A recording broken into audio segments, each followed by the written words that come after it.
Am I guilty for threatening legal action against my mom, brother, and future sister-in-law for stealing the only inheritance I have from my grandmother? I've been receiving messages non-stop from my maternal family and my siblings, and it has me second-guessing if what I'm doing is going too far. This past Christmas, I saw on social media that my brother proposed to my future sister-in-law, who we'll call Amy. I was initially happy for them until I saw the ring, which Amy posted photos of. I immediately recognized it as my grandmother's engagement ring, and phoned my mom to ask if she had given my brother the ring as a placeholder. She brushed me off, saying that no, she gave him the ring on purpose because I hate Christmas and Amy loves it. Context: I had always been closer to my paternal side of the family, especially my grandma. My grandmother passed away last year, and the only inheritance I got is her engagement ring. I was not meant to receive this ring until I'm 30. My grandmother loved Christmas, and it showed in her engagement ring. It's an emerald-cut diamond with tiny circle rubies and oval emeralds to look like holly. Also, I didn't always hate Christmas. 2 years back, I lost my best friend of 10 years, my childhood BFF, and my sorority sister, in a car accident coming home from a Christmas party that we all attended. I have been in therapy, struggling with survivor's guilt, but am doing better now. I told my mom that the ring technically was meant to be mine, and that she couldn't take it. She told me that she had a box of my grandmother's jewelry, and I could just pick something else. I was stewing for a few days before contacting my paternal uncle, who is the executor. He was furious and told me that my mom had said she was going to give me the ring as a Christmas gift. He then said he could be in touch with a lawyer if I wanted to press charges. We talked for a bit more before hanging up. Armed with this information, I texted my mom, brother, and future sister-in-law, saying that I had been in touch with my uncle, and that I would press charges if the ring was not returned to either me or my uncle. My brother tried to say he really wanted to use the ring, that since I hated Christmas, that I didn't deserve it. I let them text me, using their threats as future evidence. I told them they had a week to return the ring or I'd follow through with the police. Now my mother's side of the family, as well as my other siblings, are hounding me. They all think I'm blowing things up. But I'm not. I know I'm not, but with how everybody is acting, I feel like I'm going crazy. Let's listen to some comments from the community before I read the update. Not guilty. That's your ring. Your mom, bro, and sister-in-law have no claim to it. File that report. If I was sister-in-law, I would be absolutely mortified, and immediately return the ring and seriously reconsider what the F my fiancé was thinking. Not guilty and absolutely sue. This is so unconscionable. And because you don't like Christmas is a masterpiece of gaslighting. I mean, if anything, it would make the ring even more important to you, as it is the one beautiful thing that can give an utterly devastating trauma some hope.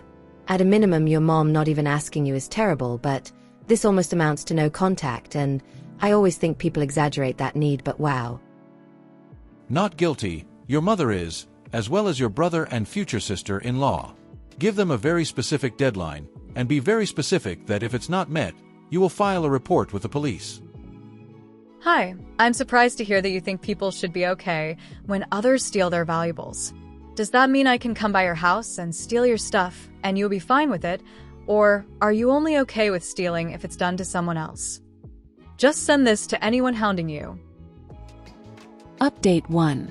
4 days later. Hey y'all! Before we get into the update, there are a few points I want to make clear that have been brought up from my last point. First, my mom and paternal grandmother were on good terms before her passing. They weren't besties by any means, but they were kind to each other, hence why my mother got a box of her jewelry, which mostly consists of brooches, but does offer a few of her better pieces like her locket and a charm bracelet. Second, my father passed away from a heart condition the year I graduated middle school, which is why he's not dealing with my mom.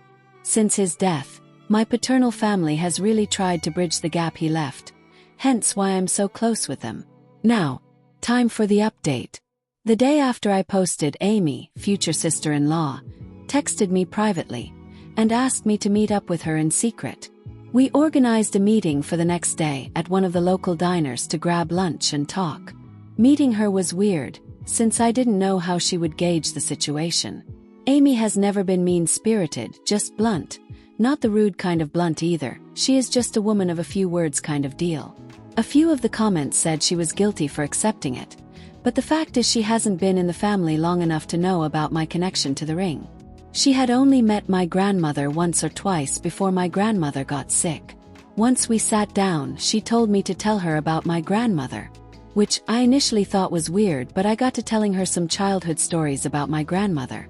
How I would help her pick tomatoes from her garden to make fresh sauce, how we used to go on her porch and just watch the sunset, how during Christmas Mass she always held my hand walking up and down the large steps, since the crowds would often lead to me being separated.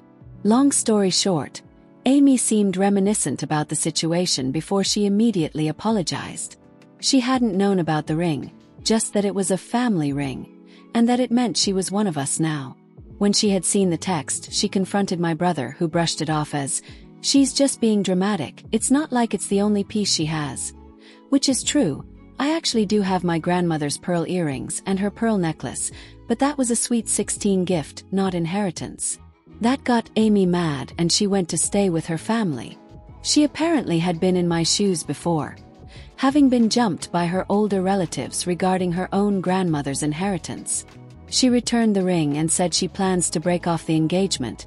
I told her to really think about that. She then smiled and said that she couldn't be a part of a family that was so backhanded and cruel. We talked for a bit more and left on good terms. My brother really dropped the ball, she was a good one.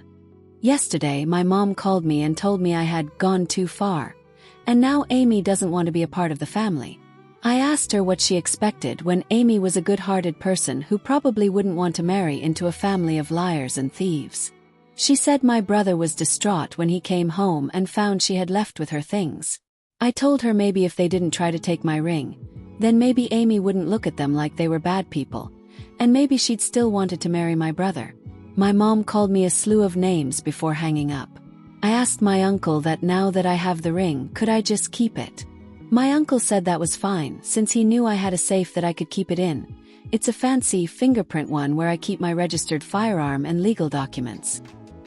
He just made sure to document me receiving the ring so that this way he didn't go nutty trying to find it for my 30th birthday. I now wear it on my middle finger, since it's a little too big for my ring finger. I went on a date with my new partner this morning. We've been dating for 10 months, and they loved it. I plan to post a photo of us tonight or tomorrow. See how much I can stir the pot. Thanks to all who supported me. I knew I wasn't crazy. I've been the least favorite kid for years and I've just gotten used to having to share or give up things. But my grandmother's ring was my hill to die on, and depending on how their behavior is, I may go no contact. I'm currently low contact due to this drama. Now, let's listen to some comments from the community before I read the update. Brother's loss here, but obviously, Amy can do better. What Amy didn't say, but I will, is who in their right mind would marry a man who treats his sister like this, or want a mother-in-law who treats their own daughter like this? If this is how they treat you, just imagine how they'd treat Amy after the wedding. Your brother and mother showed Amy who they are at their core. People that would lie and steal from one of their own. Even though she left your brother and broke off the engagement, this is still hard for Amy. She sounds like a genuinely good person, but she was planning to marry your brother and this has to hurt. Reach out to her in a few days to see how she's doing. I'm glad you got your ring back, and to be on the safe side, take the ring to a reputable jeweler and make sure the stones are all securely mounted. Keep it safe always. Stay low, to no contact with your brother, mother and others that don't see how wrong this was. You deserve better. Update 2. Final update. 1.5 months later. Okay, a few things I wanted to say before I finally tell you guys how everything wrapped up. I took the advice of some people and didn't block my family, which worked in my favor. Lastly, I really appreciate all the support I have received. It means the world to me. So, the top thing I should mention is about Amy. She recently moved, wanting a mostly fresh start. Her and I are still friends on social media, since we share common hobbies and interests. However, she wanted a mostly clean break, and only remains in low contact with me, her cousin, and her best friend. According to her pictures on social media, she's doing pretty well for herself. I am so proud of her. Next thing is my family. After a few days of posts, I kept receiving texts, emails, and letters from family. Yes, I got letters that surprised me too. I got annoyed at all the harassment and sent all the screenshots of my conversations with my mom, brother, the group chat with them and Amy, and my uncle, all with highlighted parts that showed they were wrong. Suffice to say that most of the family iced them out. The only ones who are still on my mom and brother sides are my youngest sibling. I don't think they have a choice since they still live with mom and are being forced to. And our one cousin who lives hours away, one of those alpha giga Chad men the internet loves to mock. So I'm not too worried anymore. Finally me. I'm doing great. I recently started sewing since I want to start getting into cosplay, and I began doing yoga every morning. My partner and I still have date nights often, mostly consisting of board games, video games, or movies. Who has money to go out in this economy? We even looked into rescuing a bird. My partner is allergic to dander and they already suffer because of my other pets, so this pet is for them. Right now, my mom and brother haven't done anything illegal, but I did get security cameras just in case. The harassment has stopped, my partner and I are happy. Amy is doing well and life is sweet. I think this is it. My mom and brother have finally realized they lost this fight, and I couldn't be happier. Thank you for listening to this story. Let me know in the comments if you agree with the community. What would you have done in that situation? And for those who stayed to the end, thank you. If you like this type of content, feel free to like the video and subscribe if you haven't already. Take care of yourself and your loved ones. See you soon.